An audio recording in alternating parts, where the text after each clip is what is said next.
Good morning, everyone. I'm sorry we had a technical hitch here. Sorry that I couldn't come on as soon as I was asked. The Honourable Minister of Finance, Budget and National Planning, Mrs. Zainab Ahmed, the Minister of State for Budget and National Planning, Prince Clement Agba, the National Convener of Nigerian Food System Summit Dialogue, and Permanent Secretary, Ministry of Budget and National Planning, Mrs. Olushola Idowu, United Nations Resident Coordinator, Mr. Edward Callum, the representative of Bilateral Donors and Health Advisor, FCDO, Nigeria, Mr. Diego Moroso, paper presenters, honored guests, participants, ladies and gentlemen.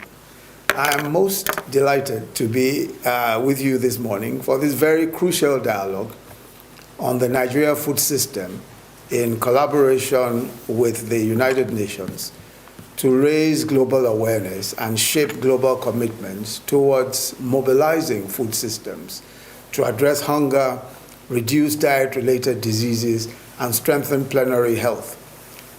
The Secretary General of the United Nations deserves our commendation for this proactive initiative, especially its importance in urgently achieving the Sustainable Development Goals. I'm told that the plan is for each member state to organize 3 dialogues, an Inception dialogue, an Exploratory dialogue, and a Consolidatory dialogue. The Inception dialogue, which is this event, is designed to take place at the national level, while the Exploratory dialogue will be at the state level. The obvious wisdom is to make this process as inclusive and as participatory as possible. And I'm keenly interested in ensuring that this is the case. The issue of developing a sustainable food system has never been more urgent and more existential. In our case, perhaps more so than in many other countries. Why? We're faced with a population growth that exceeds growth figures handsomely. Poverty has deepened, particularly in the wake of the COVID-19 pandemic and its economic fallout. Malnutrition and unhealthy dietary practices create unique threats to health and productivity for generation after generation. So it's a significant challenge to produce enough food for a rapidly growing population, especially given the changes required in modernization of farming practices, mechanization, and reduction of post-harvest losses, etc. But there are also questions around ensuring environmentally sustainable production practices, creating empowering jobs and livelihoods, and building capacities to ensure sustainable and healthy food systems. Now, these issues require expertise and experience, but also the views of those who will literally be at the receiving end of these plans. In other words, at these dialogues, we don't just want to hear only the experts. We want to hear those who are at the receiving end. In other words, those for whom all of these plans are being made, the people of the country, all across all strata of society. Now, this brings me to the matter of ensuring that these dialogues are accessible to all, meaning that they do not become, as I said, one for experts, essentially just talking shop. In my conversations with my advisors on agriculture and nutrition, I was saying to them how notoriously technical some of the material on food systems and nutrition can be. So I think our experts have to help us here if we are to convoke a truly national and inclusive dialogue on these important issues. I think first, even the 5 tracks or the 5 objectives of the dialogues need to be broken down further and more accessible language used. And secondly, we should identify the key issues by presenting simple questions that the average non-technical person can contribute to. Let me take one issue as an example. What does sustainable consumption mean? And this is one of the objectives or one of the 5 tracks.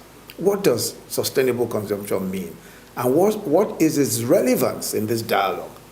So, sustainable food consumption or environmentally sustainable food consumption has been defined, by, I think it was at the Oslo conference, as the use of food products that respond to basic needs and bring a better quality of life while minimizing the use of natural resources, toxic materials, and emission of waste and pollutants over the life cycle, so as not to jeopardize the needs of future generations. In other words, the food we produce and eat, how we produce and how we cook, how we eat, should be environmentally friendly and not destroy the environment for future generations. Now that seems simple enough. Aside from the inherent difficulties of recommending dietary changes, which is habit forming, and for most people, there are tough questions about what practices make sense in a high-income country and what will make sense in a less developed country.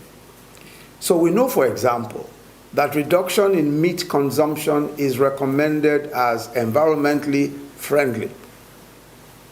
But in low-income countries such as ours, where there is less than nutritionally acceptable micronutrient consumption, that is, our people eat less meat because it's costly, we actually need to make meat products cheaper. So there are also issues about how we cook. So just back to that point. So in a high-income country, it may make sense to talk about reducing meat products and reducing meat consumption for environmental purposes.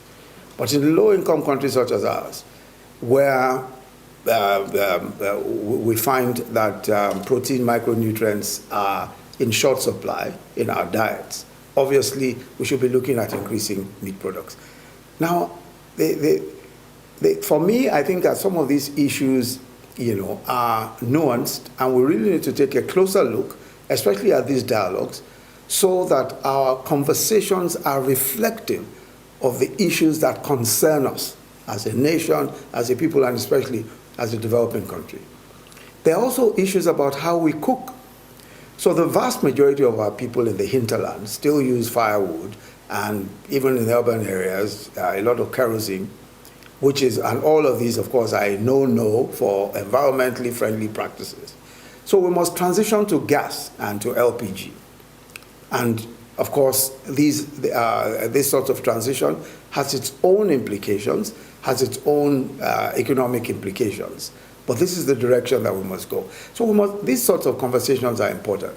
In other words, we cannot talk about cooking, which of course is a fundamental part of our food systems and how food finally ends up on our tables, without talking about the transition to gas, the transition to using LPG and other more environmentally friendly fuel sources.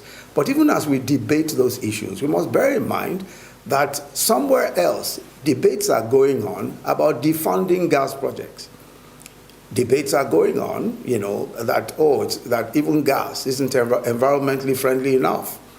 So we have to take all of these issues into account, especially because we are debating issues in the international community. We are contributing to a global conversation. And it's so important that the nuances of our own society, the nuances of our own situation are introduced into this conversation so that the conversation is richer, fairer, and more just for our people. I think we must also make it clear that this summit is about the entire chain, from farm to table and all that is in between, including retailers, food processors, technology providers, and financial institutions. All of these sectors are involved in this in the chain, and so they are relevant. They are relevant in this summit, and all of their views have to be brought to the table. And all of this shows the interrelatedness, and we need to demonstrate this to show the interrelatedness of each part of the chain and how the weak links affect all else. This will be an important consideration in making this dialogue as accessible and as inclusive as possible. The Inception dialogue, this dialogue, is the first in the series of dialogues. And I must commend the national convener, Mrs. Olushola Idowu, and her team, all the partners and the UN agencies who have supported in organizing the series of dialogues. Your work is of great consequence because it affects us all and will determine the shape of the future. So I wish you all very, very happy and fruitful deliberations, and we're all looking forward excitedly to the results of these dialogues. Thank you very much. God bless you.